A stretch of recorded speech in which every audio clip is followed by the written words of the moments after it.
If you're buying a home right now, there's one phrase you're going to hear a lot. Multiple offers, highest and best. We are in peak multiple offer season here in the Lehigh Valley. What does that actually mean and how do you win? Let's break it down. Okay, so I took a look at all of the homes that I've shown recently and how many of them went under agreement and how many of them I received a notification that there were multiple offers received.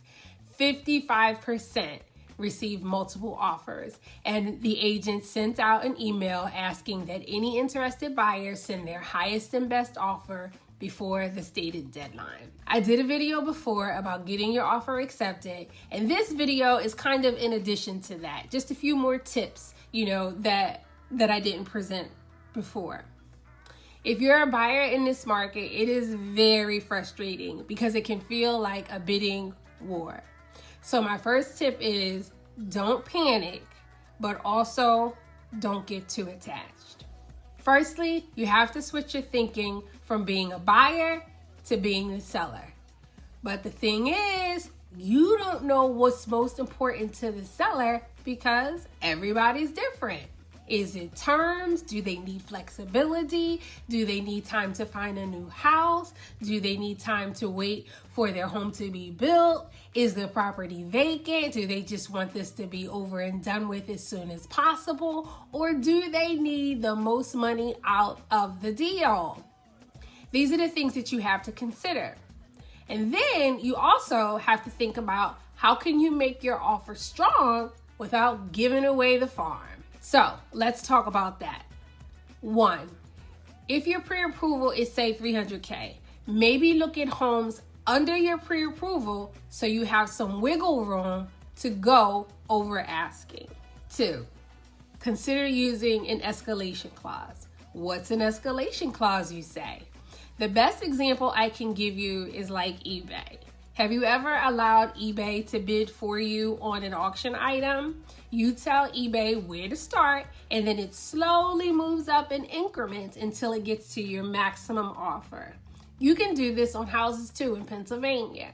You submit this clause with your offer, and it only kicks in if there's an opposing offer that you're in competition with. And if you win, the selling agent has to show you that other offer. 3, limit your contingencies where you can. And this can be one of the hardest points to provide.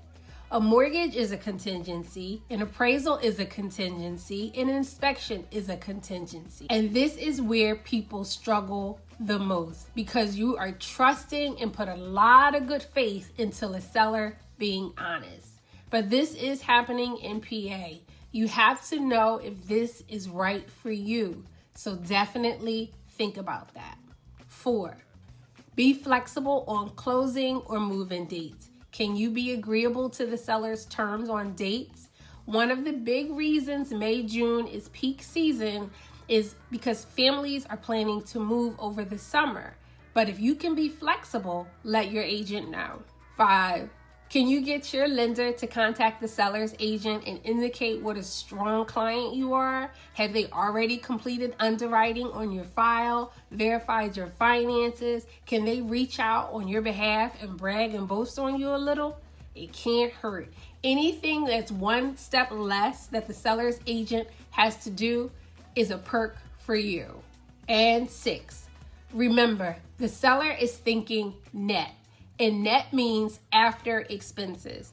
So definitely reconsider any contributions you want the seller to provide you because anything the seller is providing to a buyer is an expense and lowers the seller's bottom line. Is it frustrating? Yes.